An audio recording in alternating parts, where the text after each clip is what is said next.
of this show, so he always pitches stories from it. We're ranking quarterbacks by division on that said Move the Sticks podcast. When they got to the NFC North, Jeremiah picked Caleb Williams as the worst in the division. Wow. Take a listen. Jared Goff is 1 for me. I have Jordan Love 2. I have Sam Darnold 3, Caleb Williams 4. And that's just, that's just because I think it's going to be a little bit of an adjustment period with Caleb. And then I think that, he's got a chance. Sky's the limit. Okay. With respect, unless the adjustment period is he decides to play the first half of the season left-handed, he is going to be better than Sam Darnold.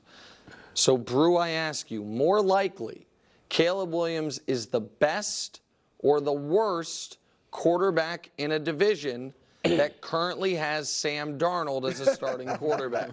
Well, look, I agree with you that he won't be the worst. Well, that's okay? not the... If the three, I would have Love and Goff, however you want to have them as 1 and 2, and I'd have Caleb 3. And Darnold / J.J. McCarthy, whoever ends up playing the most there in Minnesota. But I think this is the thinking. So my answer is he's more likely to be worst. Okay. I don't see him being better than Love and Goff this year. Now, I think eventually, as Jeremiah said, sky's the limit. But this year, I do think he's going to have some growing pains. I mean, he's going to have to get on schedule. I think he's going to realize his athleticism that bailed him out a lot and was great in college is not going to be the same in the NFL because just faster, bigger guys and stuff.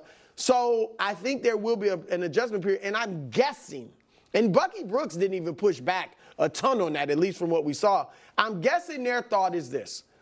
Darnold, after a year with Shanahan in San Francisco, and J.J. McCarthy, because that's kind of the type of quarterback he is, can paint by numbers in Kevin O'Connell's system. O'Connell's a Shanahan type guy.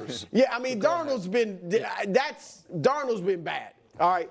But I think that's the only justification for me is that they can go in there and do what they're told in O'Connell's system. But no, I would put him 3rd. But the question, more likely to be the worst. I don't see him being the best in this division this year. It's not likely. It's a good division. But it is more likely that he's the best than the worst because it's off the board that he's going to be the worst. So, like Jared, is it? Yes. Yeah, so Jared Goff, the last 2 years has been very good. Back-to-back 4,400-yard seasons, 29 touchdowns, 30 touchdowns. But we've seen Jared Goff have big regression before. We've seen Goff be awful. And if they have a few injuries to their offensive line, his numbers plummet if he's under pressure. So in a less than ideal situation, obviously Goff can regress. Jordan Love last year, 4,200 yards, 31 touchdowns, was excellent. But it's a small sample. They're very young. Obviously, he could also, regress. you can keep going. Just show my Jordan Love graphic while Danny keeps going. Because Jordan Love, it was really not a great season. It was a brilliant second half of a season. But so brilliant that overall the stats is what I said. look good. No, I understand. My point is, we talk about the Jordan Love sample is actually a very small one as well. Because it's you know what I mean? It is not even just one full season where he's looked awesome. It is a half season where he's looked awesome. And a playoff game. One great playoff game and one really poor playoff game. Would you agree, though, the fact that he's older, whether it's by age or not, but that he sat for 3 years behind Aaron Rodgers, that helps him. Sure. And it's like, okay, he hadn't played a ton, but he's experienced and sat, no doubt behind about it. How I put it was like Goff, stable, but we've seen him fall off.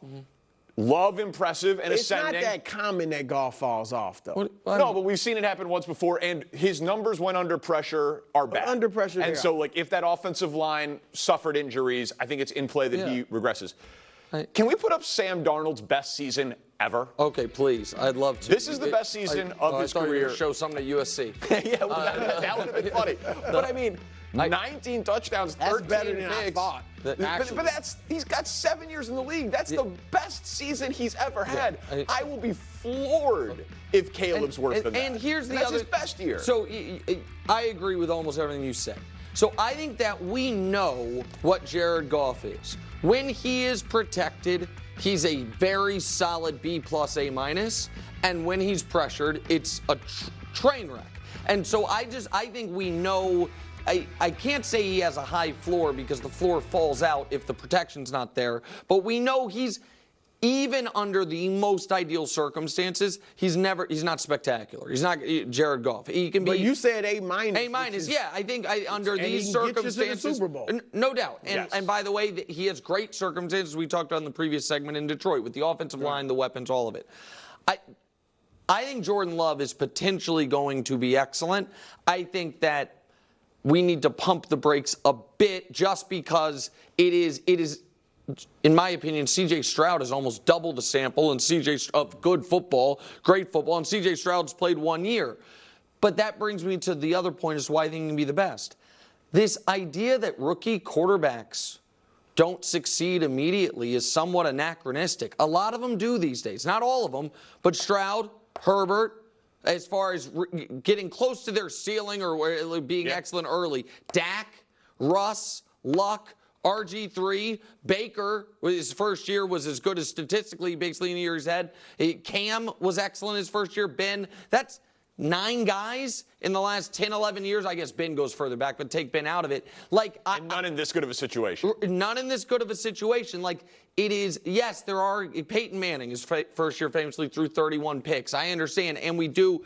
Josh Allen, his rookie year was brutal, and by year 3 was excellent. I'm not saying it's across the board, but there was a period of time where it was like rookie quarterback is going to be brutal, even if they're going to be great, unless his name's Dan Marino. Recent history, that's not the case. So I think Caleb, under this circumstance, Stroud is the comp where they won 10 games, probably could have won if he didn't get hurt 11 or 12. Look at the weapons situation because I'll take what Caleb has. He's got great weapons. And we thought Stroud was in a good situation from a weapons perspective. This is a better situation. And he's not going to a 3-win team like Stroud was or a 2-win team, however many games they won. He's going to a 7-win team. So, Burrow, I think he absolutely could be the best quarterback in the division. I will be stunned. And you know I don't like Caleb as much as you, but I like him a lot. I'll be stunned if he has a C.J. Stroud season.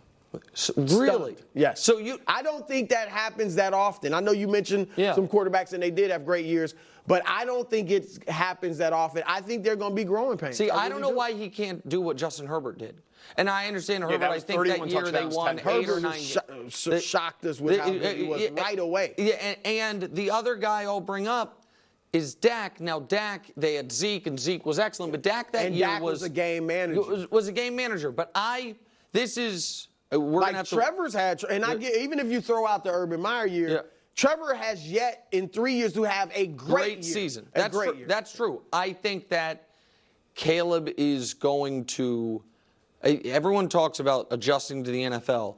I think one of the positive adjustments is going to be for the first time. It's like, oh, I don't have to be Superman. Correct. Oh, if I don't have to play every drive. Like if we don't get a touchdown, we're going to lose the game. So I think he will throttle back somewhat. We'll see. Well, and I think that's one of the questions. Like you've been Superman your whole life. Yep. Can you throttle it back? I think eventually he'll learn to, but I think that's going to be part of the adjustment. J.J. Redick is the next head coach of the Los Angeles Lakers. How should LeBron James feel about it? We'll discuss it next. First things